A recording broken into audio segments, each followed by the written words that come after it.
Tammy's called in from North Carolina. Tammy, good to hear from you. Hey, Dagan. Hey. How are you, dear? Good. Who is this? This is Tammy Grove. I watch you every day. And Tracy. Give Tracy my love. I think you girls are not only beautiful, but I think you have a very intelligent brain. Oh, Tammy, thank you, Tammy. We thought for a minute you were related. She got nervous. You were like a long-lost cousin. No, I thought you were one of my kin people, Tammy. I'm from Greensboro, North Carolina. Well, I grew up right up the road on 501, just north of Durham. So. Oh, boy, we're neighbors. Yeah, I know. That's why I said, hey, Tammy. Tammy, great to hear from you. What do you want to know? Well, what I would like to know is I have a product that I would like to try to get off the ground, and it is for women, men, and young girls. I went to see a lawyer about this to see how he could direct me, and he gave me a few details, like in order to get a patent and 34 hours from the lawyer, which is $2.50 an hour, and in order to get the product off the ground, you're talking, a good $40,000. I don't have that, but I do have a great idea. Do you have any advice for me that could... Tammy, have you made the product? I have not made it, but I have made a drawing. So you have a drawing? Yes. I was supposed to, the lawyer told me to go ahead and make a drawing and come in, and he said it was a great idea. Okay, this is well, there are people creative. Tammy, just hang on because we might have questions for you, but there are people with great ideas. Sorry. I was just going to say, do we worry too much about patents? Should she worry more about getting her product out and maybe testing the market a little bit before she starts worrying about that? Yeah, this is an age-old problem of, do you invest in the patent or do you just become first at market and brand the heck out of your brand? And it also really is determined by how solid is that patent going to be. If it's something that's really gray, and if you really go to fight it in court someday and the attorney advises you it's going to be really hard to go up against if somebody crosses over a little bit, then it's probably not worth the time, and you should invest in marketing. If it's something extremely unique and something that you could then sell the license for down the road because it's so proprietary, then you might want to invest in it. But you have to figure out where your money is best spent, and often you might want to just get those prototypes made, get it out there, get some feedback, and see if the market warrants what it is that you're trying to sell. Barry, on this point, because this is a problem a lot of people have. They have this incredible idea, but they don't have the money. We had a woman on who invented the pup light. It's a light. It's a neck light for dogs that they wear around their neck, and it works incredibly well. But she spent some $500,000 going through different iterations of it. So, what kind of advice would you give Nancy, who just called in? Well, first, not all that many products really are patentable. It's not even clear a pup light would have been patentable, as opposed to developing a brand having proprietary knowledge. There is something that happens before a patent, essentially a preliminary patent, where you can spend about $1,000, send in the basic idea, and then you have a year from that point to file a full patent application. And the advantage of that is that having done the preliminary filing, you can now tell people about the idea, have it be in the public, and not lose any rights in that regard. Greg, you keep introducing new products to market. How do you do it without, you worry someone's going to take your ideas. What do you do?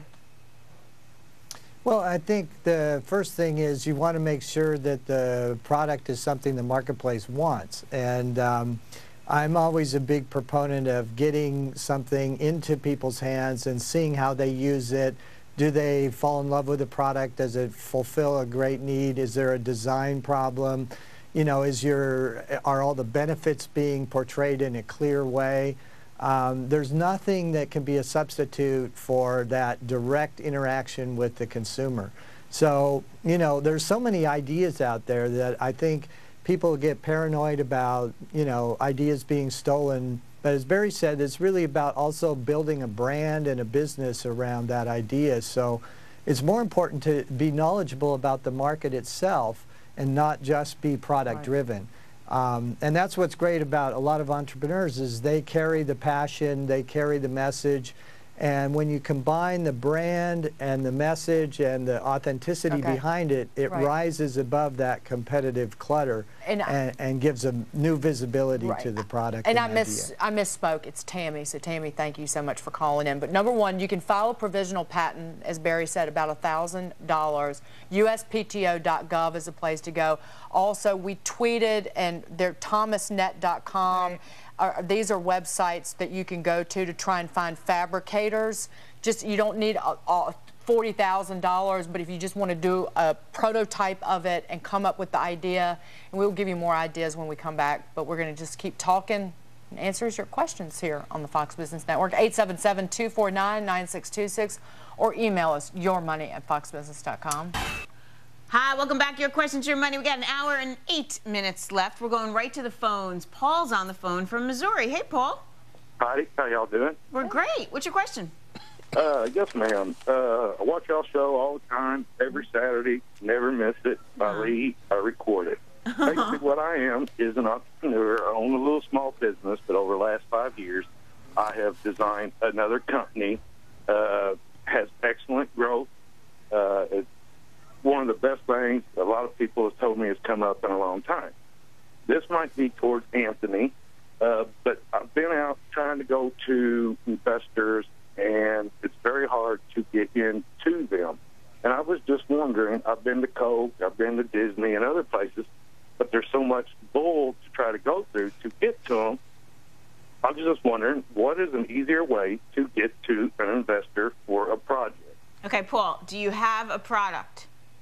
It is not a product. This is just a business that is starting, and it's more or less along of sort of like an extreme sports complex with a resort and everything else. It's a huge project, and I've got all the numbers. Just about everything is done, and I was just wondering what would be the easiest way to get to an investor that would listen to what I am doing. It's a brick and mortar, for lack of a better phrase, facility that you're talking about.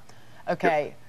Venture cap, I think Tony. he needs an elevator pitch. Yeah, venture. Go ahead, Tony. I think the so just so I'm clear, Paul, though, this is an idea and concept at this stage, right? This is you've developed a concept for some resort or recreational facility. Is that right? Yes, sir. Yeah, I mean, I would say that the first thing you'd want to do, you know, not again knowing the concept, is you'd really need to have a partner that has had experience doing that. Otherwise, it's going to be very, very hard to break in to any investor, you know, for a project of that magnitude. Barry suggested we get him on for the pitch. Yeah, what did you say, Barry? well, I interrupted you. I'm sorry. No, I said that what he needs to do first is have an elevator pitch, because he needs in 30 seconds to be able to explain what it is.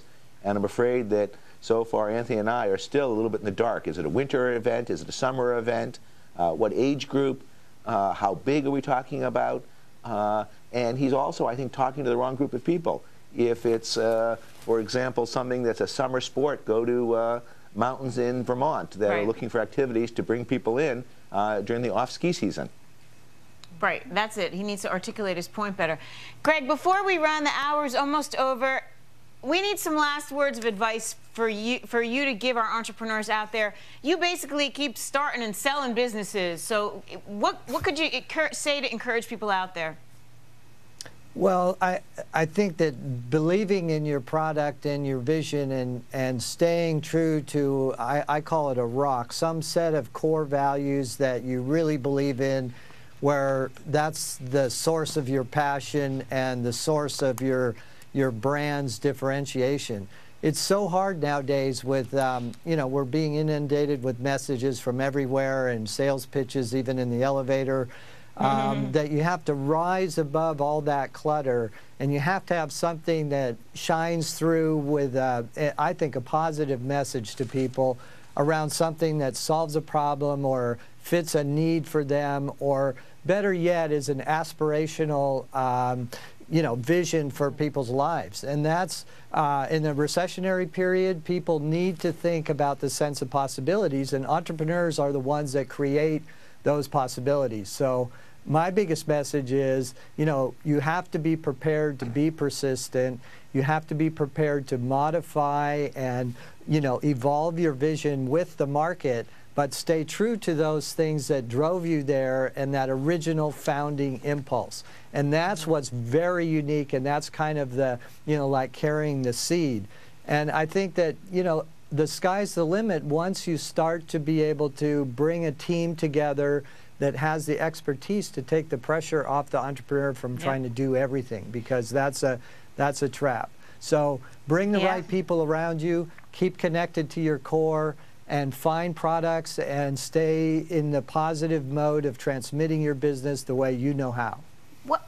Couldn't have said it better. Thank you so much.